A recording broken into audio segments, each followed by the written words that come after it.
Magandang hapon, ngayon pa'y araw ng Biyernes, May 24, 2024, update po muli sa lagay ng panahon.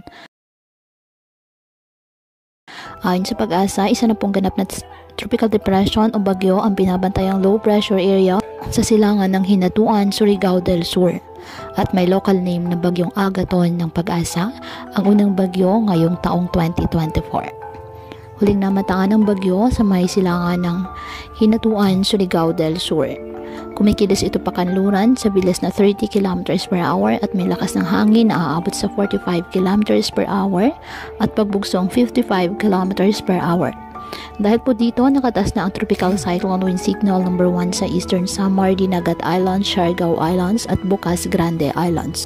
Ayon sa Pag-asa, makakaranas ng maulap na halangitan na may paminsang-minsang malalakas na pag-ulan at pagbugso ng hangin ang mga nasabing lugar dahil po sa nasabing bagyo.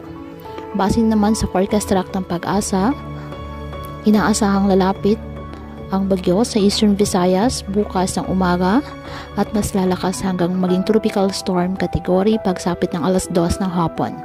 Malaki rin ang posibilidad na maglandfall ito sa nasabing lugar, particular na po sa Eastern Samar, Northern Samar at Samar provinces. Mas lalapit rin ito sa Bicol region at inaasang magiging severe tropical storm pagsapit ng linggo. At bago lumabas ng bansa ay magiging typhoon category ito. Posible pa rin ang pagbabago sa mga forecast kaya patuloy lamang na magantabay ng iba nating weather updates at sa updates ng Pag-asa.